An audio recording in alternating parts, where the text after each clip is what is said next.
Halo teman-teman semuanya, selamat datang di channel Bang Junta CS. Salam hormat dan salam satu hobi. Di video kali ini Bang Junta CS akan membahas tuntas tentang manajemen kandang yang baik dan benar ya.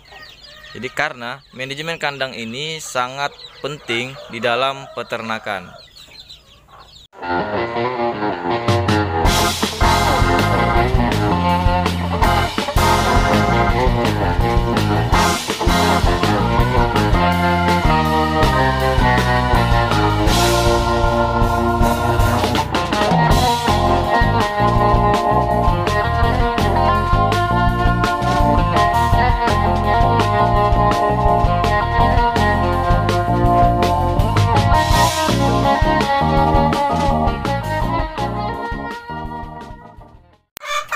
Sebelum lanjut ke pembahasan, jangan lupa subscribe, like, dan komen video ini agar channel ini semakin berkembang dan makin banyak info menarik yang akan Bang Junta CS sampaikan.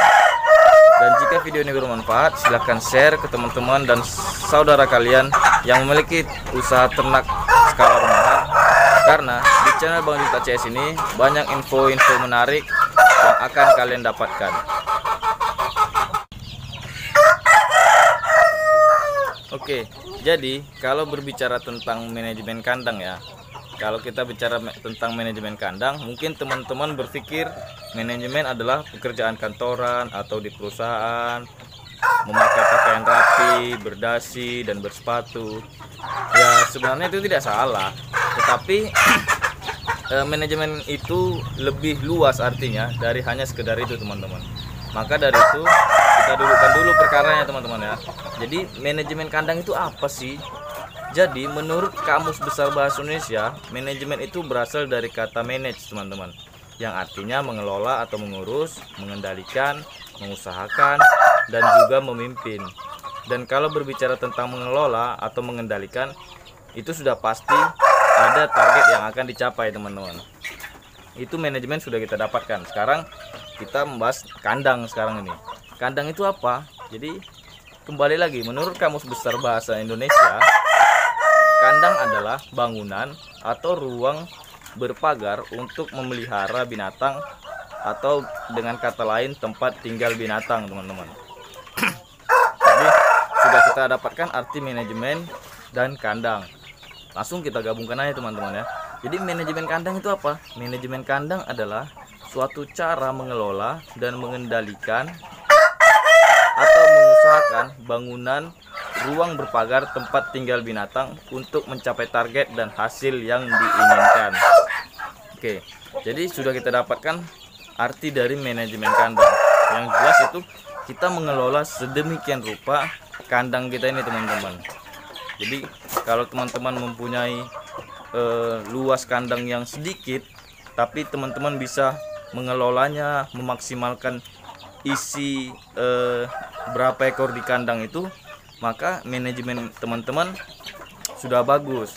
Itu perbedaannya ternak ya, orang yang berternak untuk dikonsumsi sendiri dan orang yang beternak untuk menghasilkan uang dari peternakannya itu. Jadi perbedaannya apa? Perbedaannya itu ya manajemen kandangnya teman-teman. Kalau untuk dikonsumsi pribadi, biasanya manajemen kandangnya itu biasa-biasa aja, paling umbaran dilepasin aja ke ayam-ayamnya seperti itu ya teman-teman. Tapi kalau orang yang ingin menghasilkan uang dari peternakannya, biasanya dia akan mengelola manajemen kandangnya itu dengan bagus ya, dengan bagus. Ayamnya tidak terlalu padat juga dan tidak juga terlalu sedikit gitu, tidak terlalu longgar. Oke, sekarang kita bahas tentang fungsi kandang. Sebenarnya fungsi kandang itu apa gitu kan? Fungsi kandang itu yang pertama jelas itu untuk melindungi ternak dari pemangsa teman-teman. Oke, dari pemangsa ini kenapa Bang Junta CS juga pagarin ini keliling ya, pagarin. Jadi ini untuk melindungi ternak Bang Junta CS dari pemangsa. Ya kalau di sini biasanya itu ular, biawak, terus kadang manusia juga ya. Manusia kita hindari juga, karena apa? Ya pencuri kan bisa jadi dia memangsa ternak kita ya kan. Jadi itu sangat berbahaya kalau menurut Bang Junta CS. Terus yang kedua itu untuk melindungi ternak dari cuaca gitu. Ya seperti ini kan. Kalau dia hujan panas,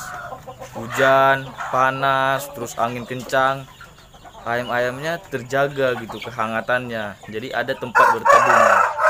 Fungsi kandang yang kedua itu teman-teman. Terus yang ketiga, mencegah ternak merusak tanaman tetangga. Ini yang paling rumit nih teman-teman. Jadi misalkan tetangga kita memiliki tanaman gitu seperti paya, ubi gitu kan. Jadi kan ayam ini dia suka makan-makan daun-daunan seperti itu. Kalau kita biarkan ayamnya lepas gitu kan, jadi bisa mengganggu tetangga juga, dan kotorannya juga bisa merusak teras rumah tetangga gitu kan. Jadi itulah fungsi yang ketiga untuk kandang ini teman-teman. Terus yang keempat, fungsi kandang itu tempat makan dan minum. Nah, ini tempat makan dan minum. Jadi kita sediakan tempat makan dan minumnya agar pola makannya juga terjaga. Kalau kita lepaskan aja ayamnya gitu cari makan sendiri, ya otomatis dia susah besarnya karena dia mencari sendiri. Kalau ini ya kita sediain terus makanannya, kita sediain, makanya dia cepat besar juga teman-teman. Terus yang kelima, tempat untuk kawin dan bertelur. Ya udah jelas itu teman-teman ya, tempat untuk kawin dan bertelur. Ini untuk tempat kawin, itu udah untuk tempat bertelurnya teman-teman. Perhatikan teman-teman. Nah, ini sudah kita sediakan semuanya.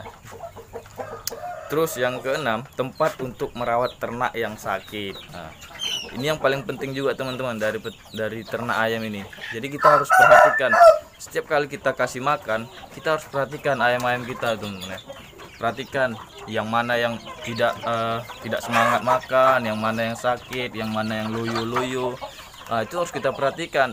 Jadi ketika kita sudah dapati mana ayam yang loyo, mana ayam yang tidak sehat, itu langsung kita pisahkan teman-teman. Itulah fungsi dari kandang. Jadi kita bisa melihat secara langsung, atau kita bisa mengontrol ternak kita dengan cepat, dengan mudah, karena kita kandangin ya teman-teman, kita kandangin. Jadi itulah mungkin fungsi dari kandang teman-teman. Fungsi dari kandang ada 6 ya, menurut Bang Junta CS itu ada 6 yang Bang Junta CS sebutin tadi itu. Untuk melindungi ternak dari pemangsa, yang kedua melindungi ternak dari cuaca, terus mencegah ternak merusak tanaman, terus tempat makan dan minum, beristirahat, tempat untuk kawin dan bertelur, tempat untuk merawat ternak yang sakit. Oke, sekarang manajemen kandang yang baik itu gimana sih Bang Junta CS gitu kan? Manajemen kandang yang baik itu dilihat dari tingkat kenyamanan ternak kita ya. Jadi manajemen kandang yang baik dilihat dari tingkat kenyamanan ternak kita di dalam kandang teman-teman. Jadi kalau ayam-ayam kita nyaman gitu, dia tidak rusuh atau dia tidak liar, dia tidak mencoba untuk kabur, berarti secara tidak langsung manajemen kandang kita sudah baik. Perhatikan ini manajemen kandang Bang Junta CS. Kalau ini Bang Junta CS buat bertingkat ya, pertama perhatikan. Kenapa Bang Junta CS buat bertingkat? Karena biar kapasitas di kandang ini bisa muat banyak teman-teman. Jadi ini ada 100 ekor, di atas 50, di bawah 50. Kalau Bang Junta CS taruh di langsung ke tanah gitu kan, langsung ke tanah, otomatis yang 100 ini pasti sudah memenuhi tempat ini teman-teman. Sudah memenuhi tempat ini dan tidak ada lagi ruang kosong. Tapi karena Bang Junta CS buatnya di kandang, di dalam kandang dan bertingkat pula, dia bisa memaksimalkan isi kandang ini. Nah, kalau Bang Junta CS lagi buat di sini ya, buat di sini lagi yang kandang seperti ini 100 lagi, berarti ada 200. Yang di sini Bang Junta CS maksimalkan lagi bisa 100 ekor lagi, berarti 300 kandang, 300 ekor. Terus di sini lagi bisa nanti Bang Junta CS buat kandang lagi kapasitas 100, berarti bisa 400 ekor teman-teman, 400 ekor. Ya, berarti bisa banyak kalau manajemen kandang kita bagus gitu. Pengelolaan kandang kita, pengurusan kandang kita bagus, kapasitas ayam di dalam kandang pun bisa terjaga ya teman-teman. Bisa maksimal lah pokoknya. tapi jelas jangan terlalu padat juga. Kalau terlalu padat, ayam kita juga susah besarnya gitu, susah besarnya. Jadi harus ada ruangan untuk dia bergerak gitu, bergerak. Nah, oke, perhatikan ini. Kalau manajemen kandang untuk ayam petelur nih memang seperti ini teman-teman. Jadi peternak-peternak di tempat-tempat lain juga biasanya memang buat seperti ini. Satu jantan dan 5 betina. Biasanya seperti itu teman-teman. Satu jantan, 5 betina. Nah, jadi kalau buat lebih bisa nggak Bang Junta CS? Ya bisa gitu. Bisa, buat lebih itu bisa, sangat bisa. Tapi tergantung tujuan kita apa. Nah, tujuannya apa? Kalau tujuan teman-teman untuk menghasilkan DLC, saya sarankan untuk membuat seperti ini juga ya teman-teman, seperti ini. Tapi kalau kawan-kawan cuman untuk membuat menghasilkan telur saja dan telurnya dijual, jadi dia nggak perlu pakai pejantan lagi teman-teman, nggak usah perlu pejantan. Jadi dia indukan aja semuanya, kasih pakan petelur dan dia akan bertelur terus itu teman-teman, akan bertelur terus. Oke, jadi mungkin untuk manajemen kandang itu sudah jelas ya teman-teman. Jadi maksimalkan isi dari kandang teman-teman untuk kepadatan ayamnya gitu ya. Tapi jangan terlalu padat dan jangan juga terlalu longgar. Kalau terlalu longgar hasilnya tidak maksimal, dan terlalu padat juga hasilnya tidak maksimal juga. Jadi dia harus pas dia takarannya teman-teman, harus pas gitu. Jadi perhatikan ini saya selalu buat upgrade kandang teman-teman. Upgrade kandang itu diperlukan di peternakan memang. Kemarin tempat makannya ini Bang Junta CS buat itu di apa tuh? Di dalam pakai tempat pakan seperti ini.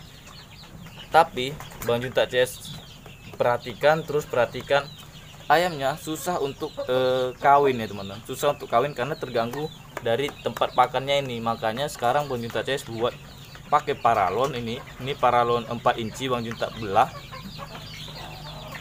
dan buat di luar. Jadi kepalanya aja yang nongol teman-teman. Jadi di dalam itu dia tidak terganggu untuk kawin, dan rencananya ini juga mau Bang Junta CS cabut ya, mau Bang Junta CS buka, jadi dia lepas aja situ, biar aja dia bertelur di lantai teman-teman, di lantai. Nah, oke, seperti itu. Makanya kita sebagai peternak kita harus awareness teman-teman ya. Awareness itu tanggap sama sekitar. Jadi kita harus tanggap, melihat kandang kita ini teman-teman. Jadi kalau ada yang harus dirubah ya langsung secepatnya dirubah untuk kenyamanan ternak kita teman-teman ya. Ya. Nah, terus manajemen kandang ini juga teman-teman. Manajemen kandang ini terbagi lagi tuh. Itu ada manajemen waktu dan manajemen pakan. Mungkin sekarang Bang Junta CS membahas secara luas, tetapi di next video atau di lain kesempatan mungkin Bang Junta CS akan membahas juga tentang manajemen waktu memberi makan dan manajemen pakan, karena itu juga sangat penting teman-teman. Kalau teman-teman kasih waktunya makannya cuma sekali sehari atau 2 kali sehari, ya saya rasa hasilnya juga ya biasa-biasa saja. Tapi kalau teman-teman manajemen waktunya bagus, hasilnya pasti bagus. Jadi kalau teman-teman mau Bang Junta CS buat video manajemen pakan yang bagus tuh gimana agar ayam cepat besar, silahkan cantumkan di kolom komentar ya teman-teman. Jangan segan-segan dan jangan sungkan-sungkan, karena kalau teman-teman bertanya ya mudah-mudahan kalau ada waktu Bang Junta CS jawab dengan video-video yang bermanfaat. Oke, mungkin sampai di sini dulu pembahasan kita tentang manajemen kandang. Semoga peternakan kita bisa sukses, saya maupun teman-teman di rumah yang menonton video ini. Dan akhir kata, semoga kita sehat-sehat, salam hormat, dan salam satu hobi.